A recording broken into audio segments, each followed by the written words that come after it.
자, 작품입니다. 파장입니다. 파장. 누구의 작품이지? 신경님. 그런데 신경님의 작품 기억나는 게 뭐가 있죠? 신경님. 배웠잖아, 나한테. 농사 짓는 사람들이 추는 춤. 오케이. 농무. 그것과 연계선상에 있는 작품이 파장이에요. 파는 뭐냐? 끝나다 이 말이야. 끝나다. 장이 끝나다 이 말이라고. 이해돼? 그러니까 장은 어디에 있어? 시골이지. 시골에서 장이 끝난 후에 풍경을 제시하는 게 파장이라고 볼 수 있다. 그러니까 이 신경님이라는 사람은 어디에 포커스를 많이 두느냐? 보통 일반적으로 이제 농촌의 농민들의 삶인데 그 전까지 시는 어떤 계통이었냐면 농민들을 계몽하는 형태의 시를 많이 썼어요. 근데 신경님은 그게 아니라 농민들의 삶을 있는 그대로 보여주는 거야. 그들의 삶의 애환이 뭔지를 보여주는 스타일이 신경님이에요. 나중에 집에 가서 인터넷에 쳐보면 신경님 얼굴을 딱 봐봐. 아, 삶의 애환이 얼굴에 많이 이렇게 있을 수가 있어요. 실제 자기 경험을 바탕으로 쓴 거기 때문에 한번 보죠. 자, 못난 놈들은 서로 얼굴만 봐도 힘겹다. 그때 이 못난 놈들이라는 게 누구를 이야기하는 거였어? 시골에 사는 가난한 사람들을 이야기하는 거지. 이발소 앞에 서서 참외를 깎고, 이 공간이야, 공간. 이발소 앞이라는 공간. 농무에서도 보면 공간이 이동을 했지. 얘도 마찬가지야. 장이 끝나기 때문에 공간이 이동한단 말이야. 이발소 앞에서는 뭐 하고 있어? 참외를 깎고 있지. 목노에 앉아. 이 목노는 뭘 이야기하는 거냐면 술집인데, 오늘날처럼 화려한 술집이 아니라 옛날 여러분들 드라마를 보면 술집이 어때? 장에 있는 술집은 바깥에 있는 조그만 평상 같은 데서 먹는 거야. 그 자리가 목노라고 볼 수가 있겠지. 거기서 뭐 하는 거지? 막걸리를 들이키면서 모두들 한결같이 친구 같은 얼굴들. 왜? 시골 사람들은 언제 만나는 거냐면 장이 돼야지 만날 수가 있단 말이야. 그럴 때 만나서 얼굴들 호남의 가뭄 얘기, 조합핀 얘기 이런 것들이 일종의 뭐라고 볼 수 있냐면 당시 농민들이 갖고 있는 고통스러운 삶의 현실이라고 볼 수 있어요. 가뭄이 들어서 농사 짓기 어렵고 다들 경제적으로 궁핍해서 빚이 가득하다 이 말이지.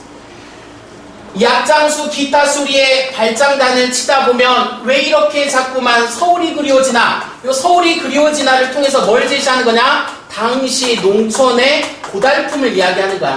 이렇게 살 바야 서울 가서 살아야 되는 게 이렇게 힘든데 서울로 가야 되는 거 아니냐? 이렇게 지금 이제 이야기되는 거라고 볼 수 있어요. 이해되지?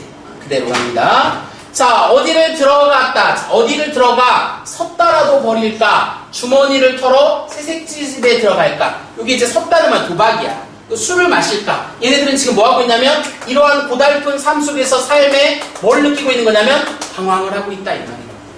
방황하고 있는 거지. 힘들고 고달프니까. 얘네?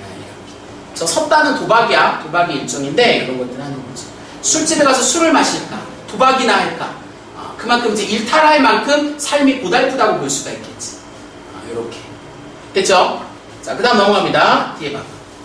학교 마당들에 모여 소주에 오징어를 찢다. 어느새 긴 여름에도 저물어 고무신 한 켤레 또는 조기 한 마리를 들고 다리 환한 마찾기를 쩔뚝이는 파장. 자, 이번엔 공간이 또 어디로 갔어? 학교 마당으로 갔지. 거기서 역시나 뭐 할 수밖에 없어?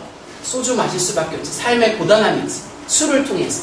그렇지만 화려한 안주가 가득한 게 아니지. 겨우 뭐 정도밖에 없어? 오징어 정도밖에 찢을 수밖에 없는 당시의 농촌의 고달픈 삶이 제시되어 있는 겁니다. 하지만 결국 삶이 일탈로 가는 게 아니라 다시 현실로 돌아와야 되겠지. 그래서 봐. 어느새 긴 여름에도 저물고 있어. 이제 시간이 장이 끝났기 때문에 해가 지고 있다 이 말이야. 그러니까 결국은 뭐 할 수밖에 없어? 고달픈 고무신 한 켤레 또는 조기 한 마리 들고 달 환한 마찾기를 쩔뚝거리면서 뭐 할 수밖에 없어? 돌아갈 수밖에 없는 삶이다라고 이야기하는 거지. 여기서 중요한 건 왜 쩔뚝거리는 거야? 이런 걸 통해서 당시의 농부들의 고단함을 이야기하는 거지. 고통을 이야기하는 거라고 볼 수 있지.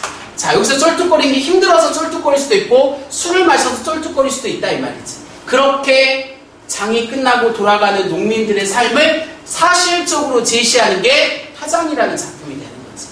이해돼? 그래서 이 작품과 관련 작품은 수없이 많아요. 이거는 여러분들 실제로 이제 다음 주에 왔을 때 추가 작품에서 설명을 더하도록 하겠습니다. 뭐 고은의 선절의 아낙네들이라든지 아까 이야기했다시피 농무라든지 이렇게 가난한 서민들의 삶의 애환을 다루고 있는 작품들을 알아놓는 게 중요하다고 볼 수가 있습니다. 이 작품에서.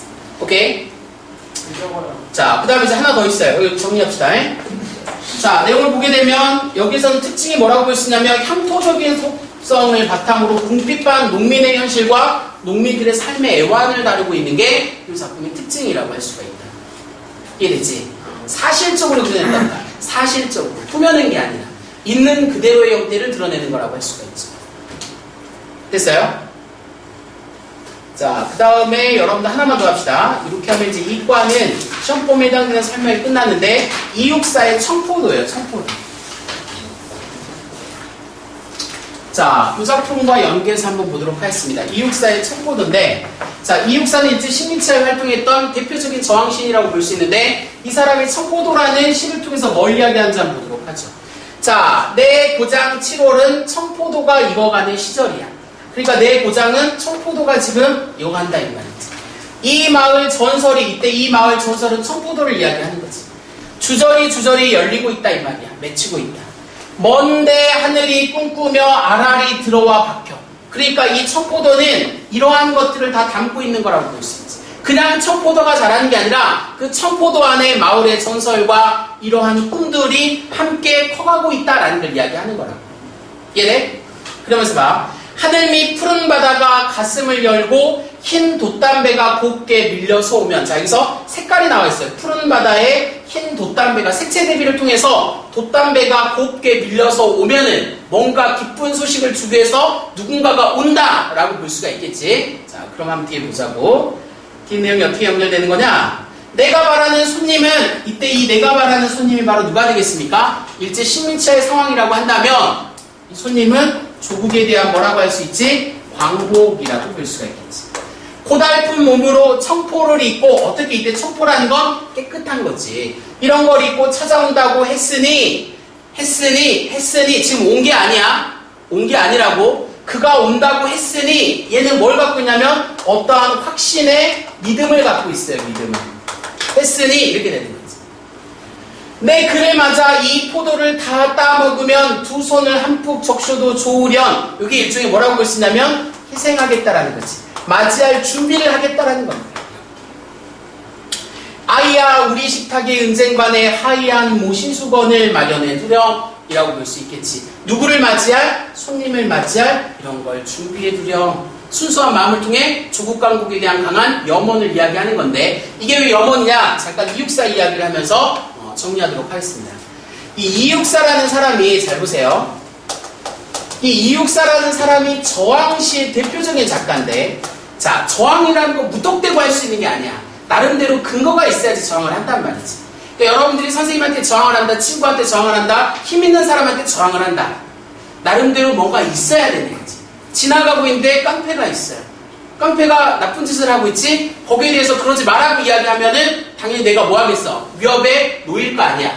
알고 봤더니 내가 유단자라든지 아니면 호주머니에 총이 있어요. 이런 근거가 있어야지 뭔가 저항할 수가 있다고. 이육사도 일제 식민지하에 나름대로 저항의 근거가 있어요. 이 사람은 뭘 근거로 저항을 할 수 있었느냐? 라면 역사의식입니다. 역사. 이육사는 뭐에 관심이 깊었었냐면 우리나라 역사에 관심이 깊었던 사람이에요. 그러니까 우리나라 역사를 쭉 바라보니 어떠한 구조가 있냐? 우리는 수없이 많은 침략을 당했어. 근데 재밌는 건 우리 역사는 그때마다 뭘 했었냐면 극복했다 이 말이지. 고로 일제 식민지라는 이 상황을 봤을 때 이번에 오는 침략 또한 우리가 뭐 할 수 있는 거다? 극복할 수 있는 침략이다라는 나름대로 뭐가 있었느냐? 확신이 있었어요. 무슨 말 알겠지? 그래서 이 시에서 첫 연애에 뭐가 가느냐면 이 마을 전설이 주저리 열린다는 거지. 그 전설이 바로 뭐냐면 우리의 역사인 거지. 당당했던 우리의 역사란 말이야. 그 역사가 지금 뭐 하고 있어? 청포도를 키워내고 있단 말이지. 그러니까 머지않아 뭐가 올 거라는 거지? 조국 강복이 올 거라는 확신이 있었던 겁니다. 그 대표적인 작품이 이육사의 광야예요. 광야에 보면 어떻게 되는가? 과거 우리 역사가 자랑스러운 역사가 있었지. 오래전에 태초에 만들어진 역사, 그 누구도 한 번도 침략할 수 없었던 신성한 역사, 그러한 공간에 우리의 문명이 만들어졌어. 하지만 지금은 어떤 상태야? 눈이 내리고 매화 향기 올라 아득하단 말이지. 하지만 청고 뒤에 백마 타고 오는 초인이 있을 거라는 거지. 그를 여기서 목 놓아 부르게 하겠다라는 확신이 있는 거야. 모든 이육사의 시에서는 이러한 확신이 있어. 대부분 저항했던 대표적인 작가가 이육사하고 한용운이 있어요. 근데 이들의 근거의 방식은 차이가 있습니다. 이육사는 역사의식을 기반으로 저항했던 사람이야. 한용운은 불교의 윤회사상이야. 만나면 헤어져. 헤어지면 그 다음에 뭐하지? 만나는 거야. 일제 식민지하가 어떤 거야? 이별의 헤어짐의 상황이라면 그 다음에 올 상황은 뭐라는 거지? 만남의 상황이라는 거야. 무슨 말 알겠지? 그래서 한용운도 저항할 수 있었던 겁니다. 그 둘의 미래 예견이 맞았지. 그래서 이 사람이 위대한 사람들이 되는 겁니다. 일제 식민지하 상황에서 이 식민지하 상황이 끝나지 않을 거다라고 생각하면서 문학활동을 했던 사람도 많아요. 하지만 우리는 그런 사람들 걸 배우지 않지. 왜? 그런 사람들의 예측이 틀렸기 때문에. 이 사람들의 이러한 것들이 맞았단 말이지. 그래서 이육사를 알아둘 필요가 있는 거야. 모든 이육사의 근거에는 역사의식을 기반으로 하고 있다고. 청포도도 그거를 내포해서 기반적으로 시를 쓴 겁니다. 이 작품의 기본적인 주제는 바로 뭐가 되겠어? 조국광복에 대한 확신을 노래하는 작품이지. 그걸 청포도라는 순수하고 깨끗한 존재를 통해서 이야기하는 게 이 시의 핵심적인 맥락이라고 볼 수가 있습니다. 무슨 말인지 알겠죠? 여기까지 여러분들 하도록 하겠습니다.